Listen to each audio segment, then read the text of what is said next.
नमस्कार, मैं हूं पुण्य प्रसून वाजपेयी। आज बात सुरों का राजा जी, एक ऐसा शख्स जो घर घर में सुना जाता है, दिलों में बसता है, धड़कनें बढ़ाता है और कहीं ना कहीं रगों में दौड़ने लगता है। हम जिक्र कर रहे हैं सुखविंदर का, जिनको राष्ट्रीय सम्मान दिया जाएगा, यानी राष्ट्रीय पुरस्कार से सम्मानित। उनका गीत हैदर, बिस्मिल बिस्मिल। इस वक्त वो सीधे हमारे साथ मुंबई से जुड़े हुए हैं। बहुत बहुत बधाई आपको सुखविंदर जी। आप सबको मेरा नमस्कार, आदाब ते सत्य श्री अकाल। हम ये देख रहे थे सुखविंदर जी, बहुत मुश्किल गीत है ये जिस गीत को आपने गाया है, क्योंकि उसमें जो शब्द हैं वो दरअसल कश्मीर घाटी के जख्मों को भी उभारते हैं और कहीं ना कहीं उस पर मलहम भी लगाते हैं। उस वक्त उनका जो मॉरल सपोर्ट और दूसरा एक फ्रेंडली एटमॉस्फेयर, उसकी वजह से जो मुश्किल चीजें थी वो रास्ता आसान होता गया। लेकिन इसके बावजूद भी मैं ये कहना चाहूँ कि इस तरह के गानों के लिए हमको एक तोहफा मिलता है कि हमें रियाज और करने की आदत पड़ती है, कि जो मेरे साथ हुआ है। सुखविंदर जी, इस गीत के भीतर हम भी कश्मीर में जब पॉलिटिकल रिपोर्टिंग करने जाते हैं तो इस हैदर फिल्म को लेकर वहाँ बहुत जिक्र हो रहा था, खास तौर से घाटी में। और इस गाने के भीतर की जो लाइन है, झेलम झेलम लाल हुआ, कश्मीर के पानी की तस्वीरें खुल गई जंजीरें, ये जो पूरी लाइन है, हमें लगता है एक तो आप इसको अगर सुनाए तो खासतौर से वादी के लोग इस गीत को सुनकर कई एहसास को जीते भी हैं। और इस गीत को लेकर, इन शब्दों को जब आपने आत्मसात किया तो आपके जहन में क्या क्या आया?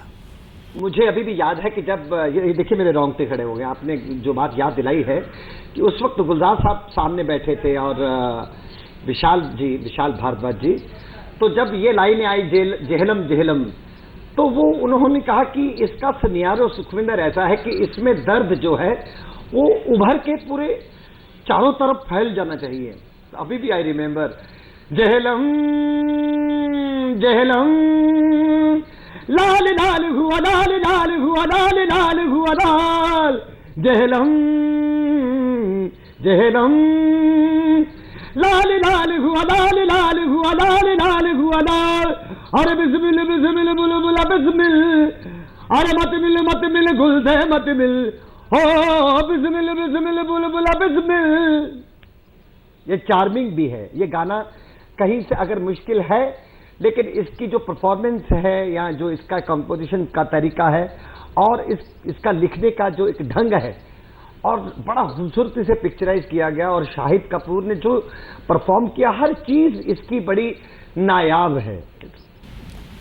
ये माना जाता है सुखविंदर जी, हम उस रूप में संगीत को जिस रूप में समझें, तो जब शब्द लिखे जाते हैं जो गुलजार साहब ने लिख दिए, जब उसे संगीत में पिरोने की बात आई तो संगीत विशाल भारद्वाज का भी आ गया। उसके बाद उस गीत को गाने की स्थिति में सुखविंदर आए और जो चेहरा दर्शकों के सामने था वो शाहिद कपूर का था।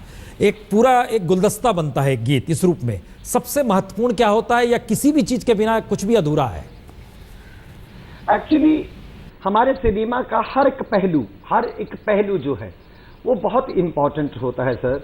यहां तक कि आपको जिनको हम लोग स्पॉट्स बोलते हैं, स्पॉट बॉयज, वो भी बड़े ब्यूटीफुल माइंडेड होने चाहिए। उनकी वजह से आर्टिस्ट का मूड बना रहता है। वो लाइनें बीच में आई तो एक बार मैं भी थम गया। तब मुझे एक तोहफा नसीब हुआ जो रिवार्ड और अवार्ड से भी ज्यादा इंपॉर्टेंट है। कि उस दिन ही मैंने तय किया कि सुखविंदर सिंह अपनी प्रैक्टिस की मात्रा को बढ़ाओ, और उस दिन से 1 घंटा डेली प्रैक्टिस करने वाला सुखविंदर सिंह 3 घंटे प्रैक्टिस कर रहा है। चलिए, आपकी इस दीवानगी और इन सबको सलाम। लेकिन हमें लगता है कि आज ऐसे मौके पर हम बात कर रहे हैं, इस देश में गीत संगीत सुन के तो हर की धड़कन बढ़ जाती है, लेकिन एक धड़कन संयोग से इस देश की कल होने वाले मैच को भी, बड़ा छोटा सा आग्रह है आपसे कि अगर अपने तमाम गीतों के बीच में से कोई एक गीत निकाल कर आज कम से कम भारतीय क्रिकेट टीम को भी दे दिया जाए तो वह भी एक शानदार उपहार होगा। डेफिनेटली कल का मैच जो है वो मैंने थोड़े मीडिया इंटरेक्शन के दौरान एक हफ्ता भर पहले ही मैंने कहा था कि एक्चुअली में 2 शेरों की लड़ाई है। हाँ, एक शेर उसमें थोड़ा घमंडी है, और हमारा जो है भारतीय संस्कृति वाला शेर वो ज़रा शांत स्वभाव का है, लेकिन कंसिस्टेंसी जो होती है ऑलवेज विन। चक दे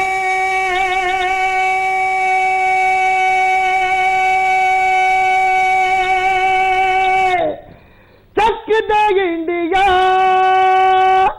चक दे इंडिया